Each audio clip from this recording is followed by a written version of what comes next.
Hello science enthusiasts, my name is Natalie Towson, a Zimbabwean finalist in the 2024 edition of the Africa Science Buskers Festival, and I am here to say a big shout out to my motherland Zimbabwe. It boasts a rich heritage, blending ancient traditions and its vibrant cultures, from our infamous sadza to our vibrant clothing attire just like mine. It is home to the Great Zimbabwe Ruins, as well as the majestic Victoria Falls that is one of the 7 natural wonders of the world. And interesting enough, we have Southern Africa's highest concentration of rock art. Thank you. Hello! In this video, we are presenting some images of Rio Grande do Sul, a Brazilian state, and its beautiful landscapes and culture. Quem quiser saber quem sou, olha para o céu azul e grita junto comigo, viva o Rio Grande do Sul. Botswana culture. A woman wearing the traditional outfit representing cattle farming, a traditional house, Bakalaka dancing the Karanga dance, especially during the festivals and the rain-making ceremonies. That is when they do their Botswana dance. A traditional boat, traditional food. A Musara biting the scorpion in belief for good hunt. My name is Chibuke. My name is Nasi Chioko. And my name is Amotele Olawiliki. We are students of the Waterman College, Nigeria. Welcome to Nigeria. It's a country blessed with great natural resources and great people. We are happy to be part of the African Science Buskers Festival. Go Nigeria!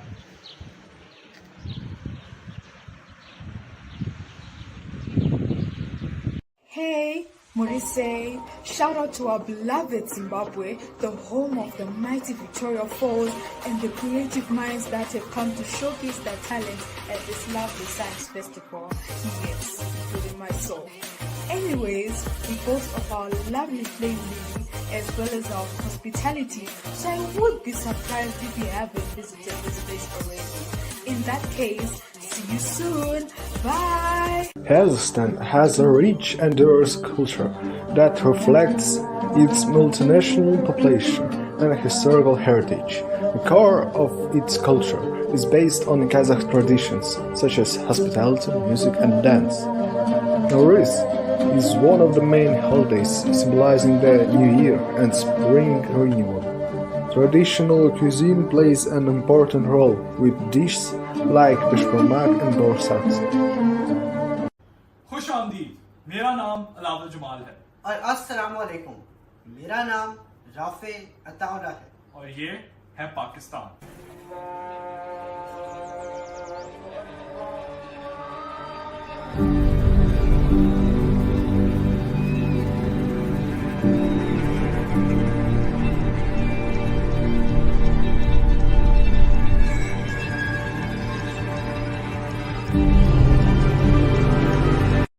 My name is Shahar Bano and I will be telling you some fun facts about Pakistan.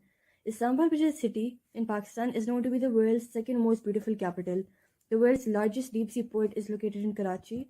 Pakistan has the second largest salt mines in the world.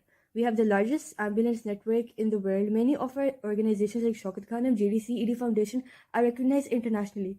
Nearly 70% of the world's soccer balls are made in Sialkot, Pakistan. Factories have produced balls for the 2022 World Cup.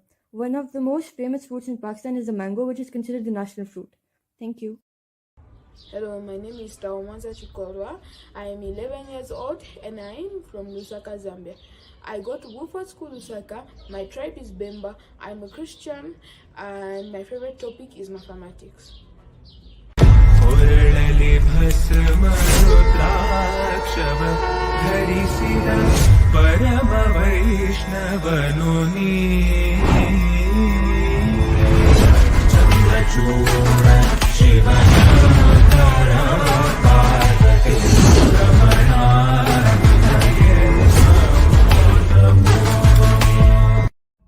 Hi, my name is Adrian from the Heritage School. I love my country, Zimbabwe, because it's home to the largest man-made lake in the entire world, Lake Kariba. It provides hydroelectric power for both Zambia and Zimbabwe. It is nearly 6,000 square kilometers and it can reach a temperature of 45 degrees Celsius in the surrounding area, a natural sauna. Come and visit my country. Thank you very much. Hi guys, my name is Abia Mupuri and I'm going to be talking about why I love my country, Zimbabwe. I love my country because it is home to one of the 7 great wonders of the world, which is the Victoria Falls, which is also known as the smoke that thunders by the locals. Hello everyone, I'm Marasha from Zimbabwe and I'd like to share a fascinating part of our heritage, Great Zimbabwe. This ancient city, which started from the 11th to 15th century, was a major trading hub with connections as far as China and Persia. Known for its impressive stone architecture, the name Zimbabwe means houses of stone in Shona. It's a UNESCO World Heritage Site and a symbol of our rich history and culture. Thank you.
A very big welcome to you all. My name is Jonet Ngwenya and I will be your moderator for today. So I hope you're all as excited as I am for Africa's premier science communication showcase, the Africa Science Buskers 2024. So before we kick things off, I'd like to just give you a rundown of our program for the week. We would have today our sessions, our information sessions and panels. And then tomorrow, the opening ceremony and the most exhilarating part, the science busking. And then finally, on day 3, we'll have our closing ceremony and awards ceremony. So I'd like to hand over to Ms. Charmaine Mutungwezo for her introductory remarks. Hello everyone and a very warm welcome to all our virtual participants from Africa and beyond. This year we are thrilled to be joined by 22 countries and a special shout out goes to our first-time participants from Ghana, Egypt, Thailand, Pakistan, Bosnia and Herzegovina. Your enthusiasm for science is truly awe-inspiring and we are so glad to have you on board. I almost forgot. For those of you who may not know me, my name is Charmaine Kimberly Mutongwizo, and last year I had the privilege to participate in this very same festival. Today I stand before you not just as a returning participant, but also as the founder and CEO of Roboton, a company dedicated to offering robotics and electronics lessons to students across the globe. This festival wouldn't be possible without the unwavering support from our sponsors. A huge thank you goes to Broadcom Foundation for being one of our key sponsors since day one. We also like to thank all our sponsors who make this festival for young innovators such as yourself possible. We wish you all the best, and remember, there are no bad ideas here. Let your creativity run. Okay, thank you, Charmaine. So our first speaker will be Gaida Abdal Omar, a dynamic 22-year-old leader, champions STEM, leadership, and girls' empowerment. As the youngest school president under the Equity African Scholars Program, she seamlessly transitioned her commitment to community service into higher education. With a bachelor's in information technology, Gaida founded Girls I Save and earned the Young Scientist Kenya 2021 award. Mentoring over 2,000 students, she received the Pwani Women Golden Awards Youngest Rising Star in 2023. Gaida, founder of Girls I Save and co-founder at Tawal Soft Solutions, passionately introduces STEM initiative for girls in the coastal area.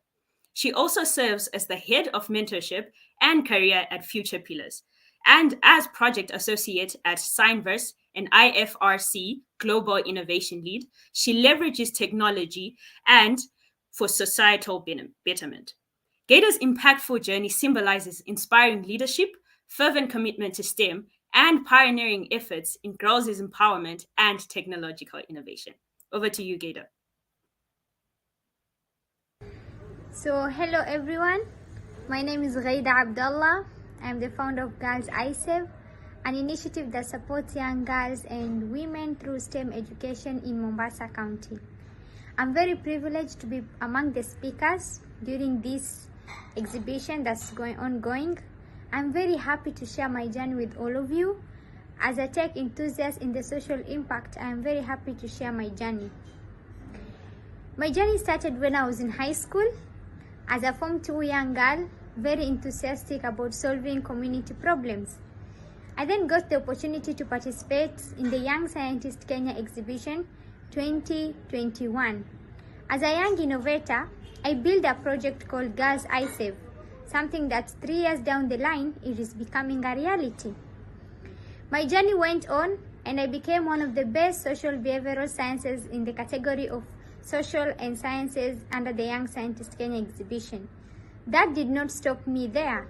Completing high school and coming out into the field of innovation, I still had the dream to pursue Girls I Save, something that I feel very few people will do after high school without no support, starting from zero. My journey did not end there. I started volunteering as a STEM educator with Young Scientist Kenya, and this year I became a judge in the tech field. You can imagine 3 years down the line, from being a student to being a mentor, and then now to becoming a STEM judge. That is something which is very remarkable. According to me, that's an achievement, and I believe this is an inspirational story to all of you. Throughout this journey, there's so many challenges that are faced. One is people not believing in what you do. I always would love to speak to young fellows and young innovators to always trust their process. Whatever we build is something that you understand the vision about. All the technology that you're trying to solve, all the solutions you're trying to solve, you are the vision bearer. Anyone that is going to give you any negative comment, you take it positively, and that becomes a source of challenging for you. I've been talking to young girls in different platforms to be able to inspire them in the field of innovation and STEM, and that has been something that is very inspiring to me and motivating. This year, I was selected as the youngest global scholar under the Ban Ki-moon Foundation in the UK, representing my country, Kenya. I was also selected by the United Nations in the ITU Generation Connect Youth as a young fellow as well, representing the dialogue of young girls in the digital transformation. All these are things that will come along your way if you pursue your passion.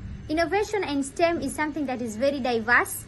I have been able to mentor over 30 girls physically and also over 100 virtually to be able to understand the concept of STEM. And this year we are officially going to graduate our first STEM cohort. That means if you believe in your journey and you believe in your process of whatever you're trying to do, it becomes easier along the way, and the right people will always connect with you. As you're inventing, as you're taking part through this program, this is supposed to be an eye-opening opportunity for you. Being a young girl, I'm still at the university. I'm pursuing my bachelor's degree in information technology. So you can imagine it is possible. You becoming a student, you building projects, you advising more people to follow and believe in your dream is something that is worth getting into and worth venturing. I am really so happy that I got this opportunity to share my experience. And in the world of social media and the world of communication in the digital space, it is very important for you to also note that showcasing what you're doing makes it easy for people to believe in you. There's always a story behind everything. One thing I will advise you is find your story in whatever you're trying to invent. What is it that inspires you the most to be who you want to be or to pursue what you want to pursue? If it's the project that you're building, what is one thing that made you outstanding to come up with that project? I know you might have different stories, but find your own story that identifies you.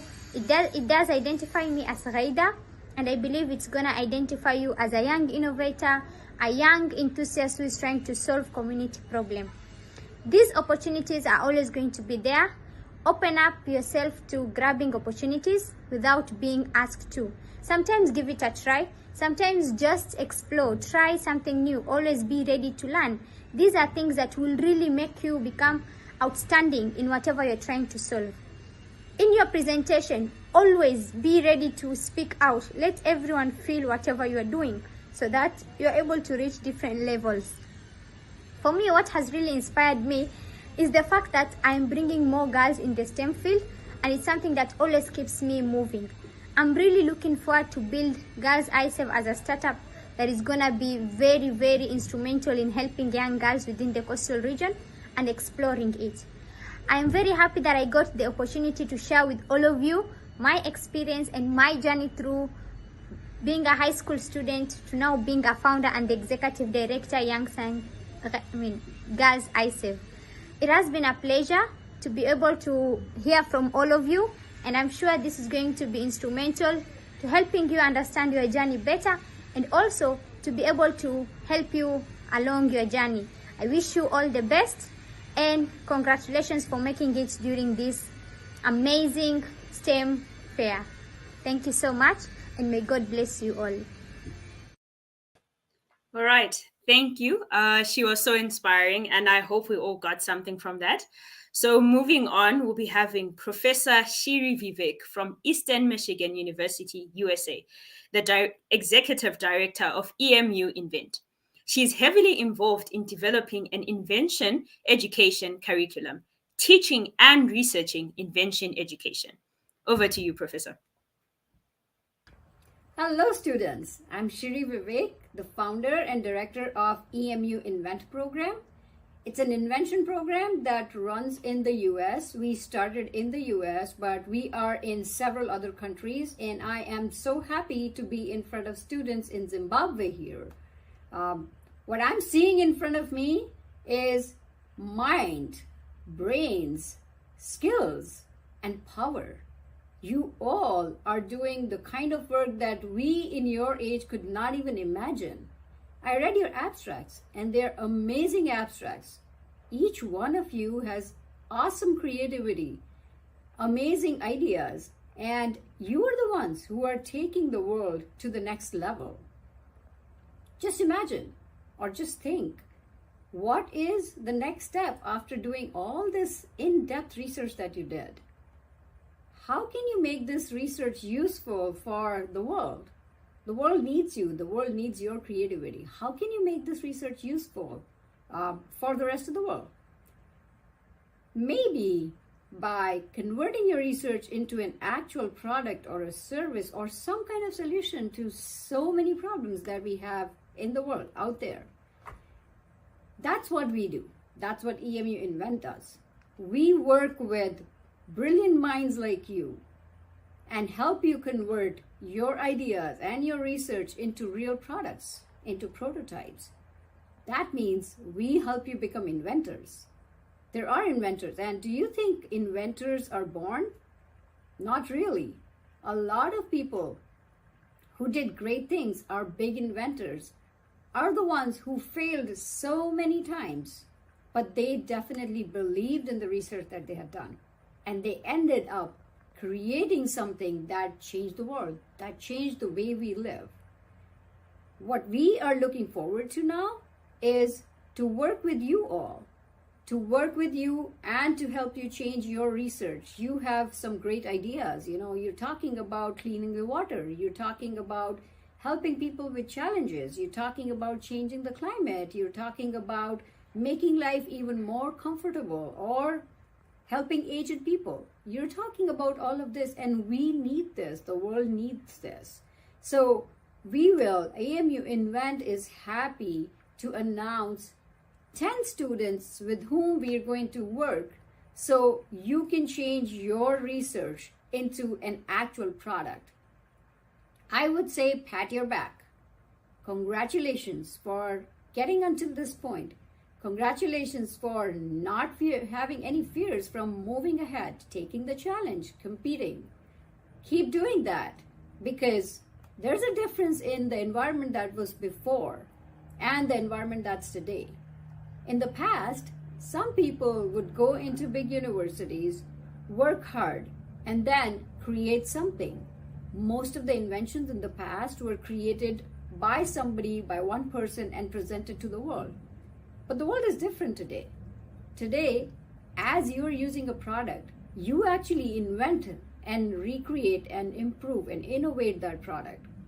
It's consumer-based innovation that's working. It's user-based innovation that's working. And that is where it gives you more power. So you have more power, you have the brains, and I am 100% sure that you're going to do great things in the world. We are really looking forward to help you with that and to work with you. And I am personally looking forward to meet 10 of you with whom we are going to make some new inventions. So enjoy this day, celebrate, have fun, and tell us more about your research. Good luck. Thank you so much.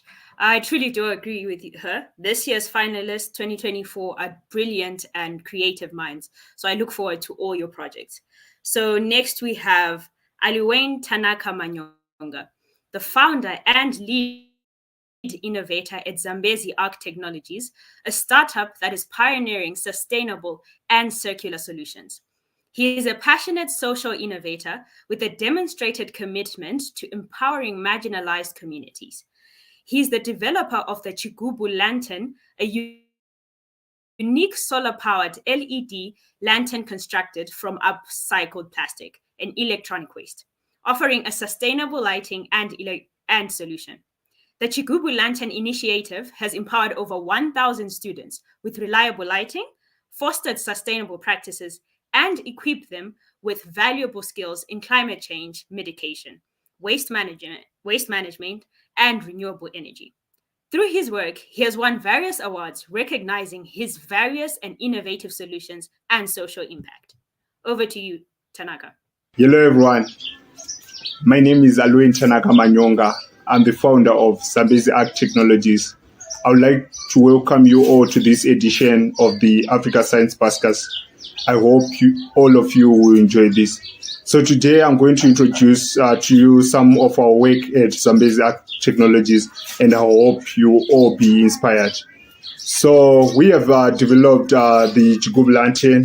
So for some of you who don't know, Chigubu means plastic bottle in Shona, which is a Zimbabwean language. So Chigubu Lantern is a solar-powered LED light that is made from electronic waste and housed in plastic waste bottles. So the housing which we are using for this lantern is from a beverage that's found on the Zimbabwean market.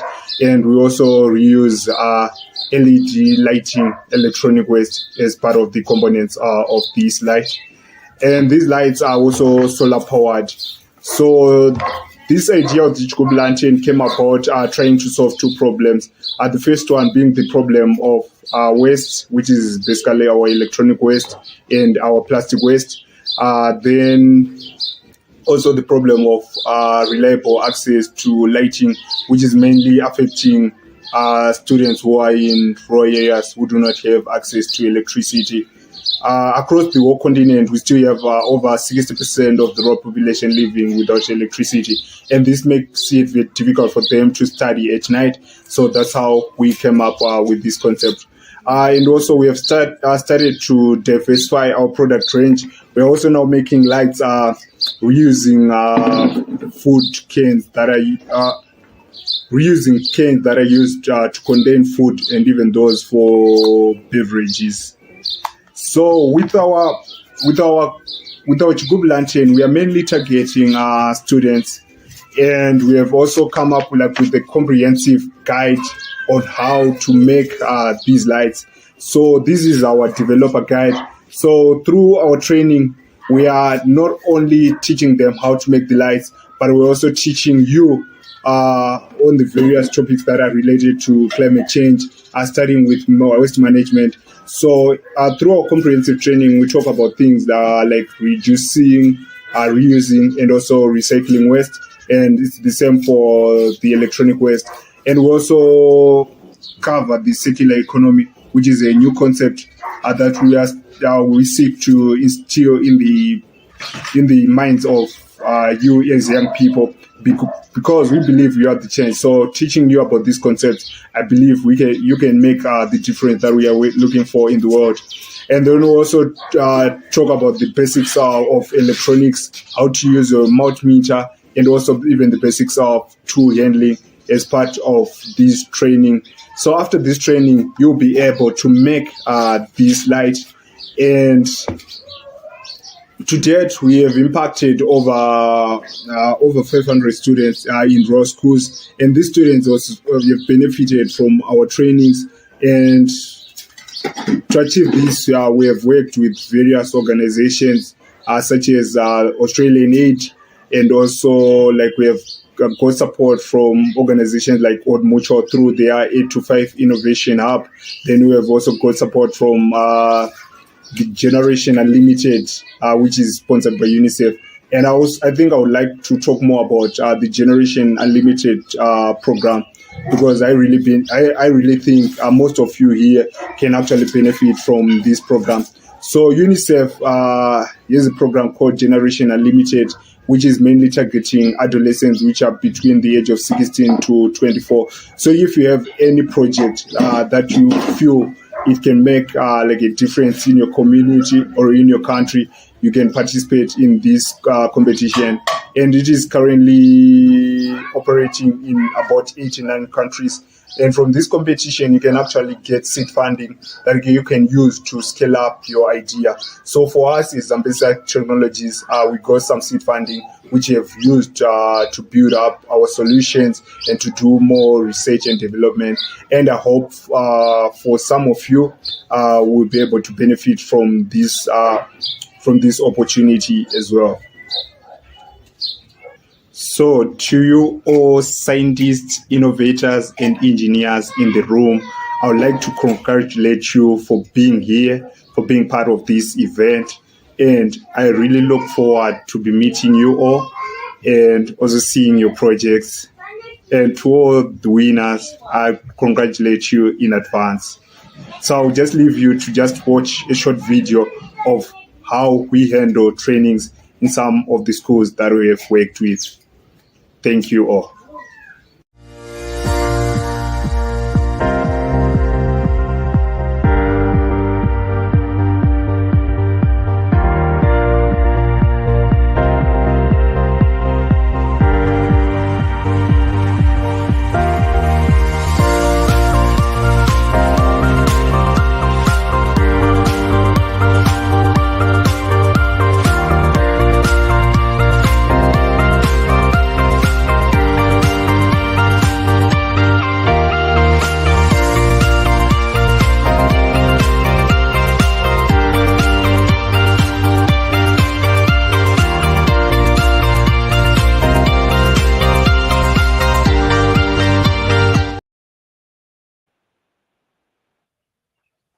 right. Thank you so much, Mr. Manyonga, for the inspiration. So moving on, we have our final speaker, Jeremiah Toronga. Jeremiah is an award-winning innovator, entrepreneur, and scholar recognized for his contributions to clean energy and climate change. His work has earned him accolades such as Forbes 30 Under 30 Africa, Commonwealth Youth Award for Excellence in Development Africa, Africa Innovator and Youth of the Year, the inaugural Global Student Prize, and a place among the 100 most influential Africans. He has a proven track record in academic excellence, consultancy, research, sustainable solution development, and youth engagement in energy innovation and policy. In 2023, he honed his expertise through the Mandela Washington Fellowship, focusing on leadership in business at the University of Nevada, Reno, and conducting significant research on energy access and climate change at Arizona State University. Jeremiah is pursuing a PhD in social innovation and sustainability at the School of Global Studies, focusing on energy transition. Over to you, Jeremiah.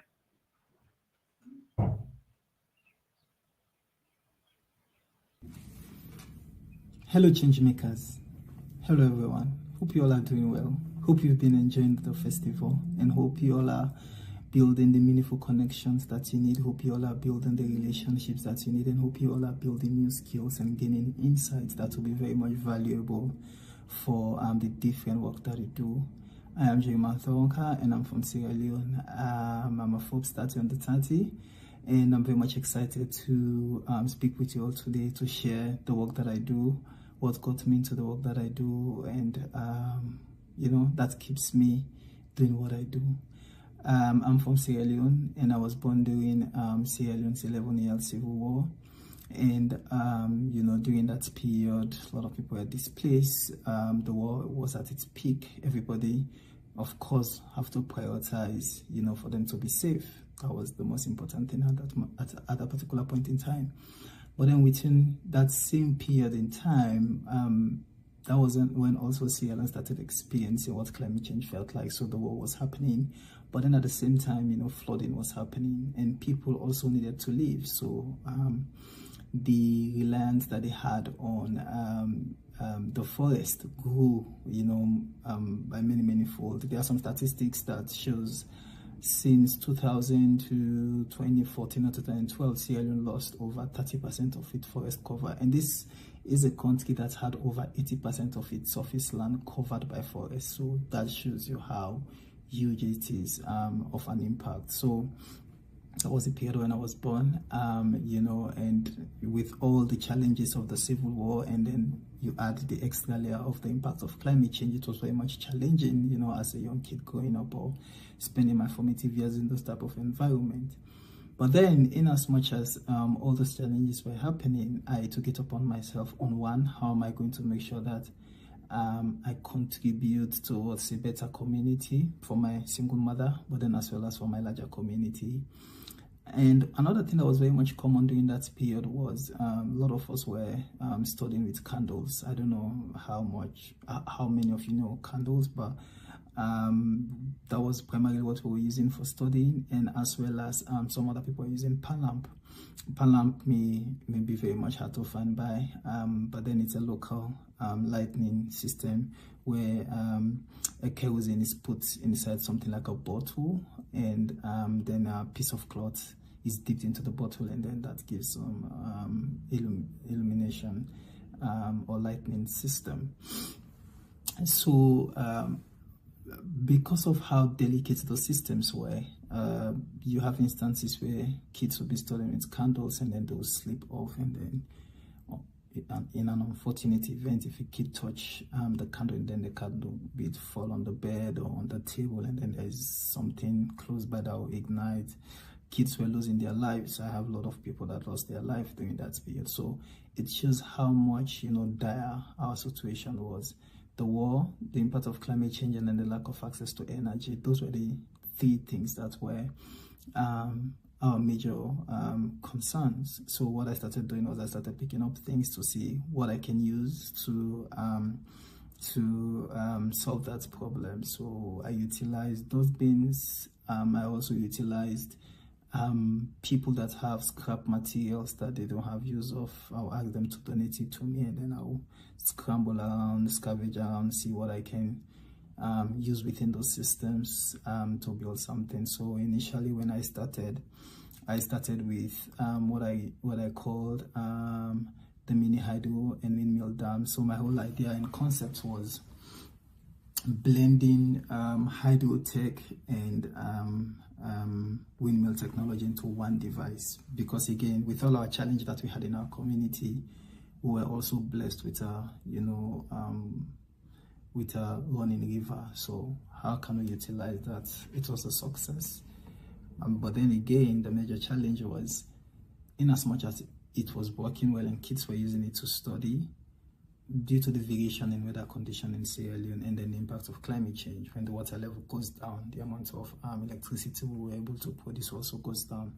So I started thinking to say, oh no, this can't solve our problem in a sustainable way. So I shifted to what I call the free energy generator, where I took a traditional generator and remodel it the way that I wanted, and all that people have to do is to rewind it for 6 to 10 seconds. But this was the problem. People don't like doing routines. So a lot of people were like, yes, we don't buy fuel, we just rewind and then we get electric, but I don't like doing that. So I was like, oh, okay. That is what got me to what I call the Optimum Energy device, where since people don't like doing routines, my device is installed in the marketplaces or in any other place where people congest, right? And when they move, the kinetic energy that they have while they're in motion is absorbed by my device, and then electricity is produced. So I started using that for a little while.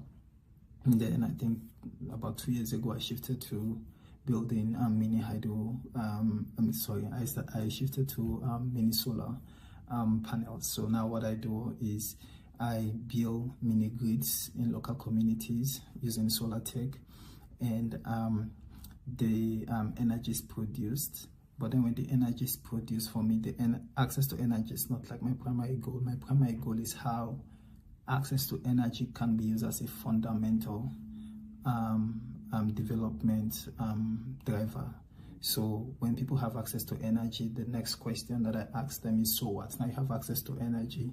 Anybody can do that, but then how are you going to utilize this access to energy to build upon yourself socio-economically and education-wise? So I work with these local communities to start businesses using access to energy as a starting point, asking the question, what can you use this energy for that you now have access to? So basically, I have women who have started businesses, and then also you have a lot of other socio-cultural and socio-economic issues most of the time that other energy projects or developers don't pay attention to. So for me, I really pay attention to how people can actually have access to the social value of energy.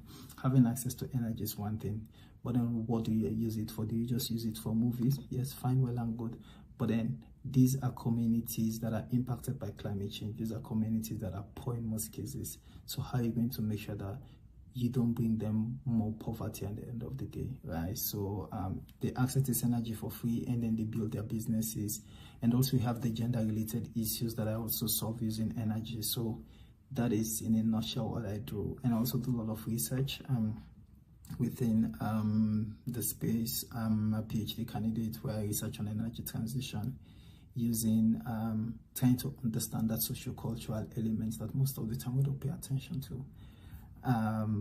It's exciting to engage with you all, and I look forward to all the great work that you're going to do. It's really unfortunate that I'm not there with you in person, but in case you have any questions, you want to keep conversations going, please reach me out on my different social media platforms. I'm very much engaged and I'm very much responsive. I wish you all the very best. Go on and change your communities. It's never too late to start. You can start very small. You can start as little as you can, and more importantly, also leverage on the friends that you have, leverage on the network and connections that you have. A lot of the things that I do, I am not the best in what I do, right? I am not the smartest kid always in the room. I'm not the smartest kid in the room, right? But then I have friends who can code crazily, right? I admire them for what they do. I have friends who love certain components of the work that I do that I leverage on. Don't be shy. Don't be ashamed to pick up your phone and text your friend and say, oh, I want to do ABCDF, but then I don't have the skill. I have the idea. Can you assist me? Collaborate, reach out to friends, reach out to colleagues. You don't know how much they also want to create change, but then maybe they don't have the idea, but then they have the skill, they have the time. Leverage on those networks. And I'm very much excited and looking forward to all the great things you all are going to do. Enjoy the festivals, have fun. The opportunities that you have right now are opportunities that many others don't have, so consider yourself privileged and consider yourself to be very much lucky to access all that you're currently accessing. Go on and be a better person. Peace. Take care. Thank you so much, Jeremiah, and thank you to everyone who attended this session.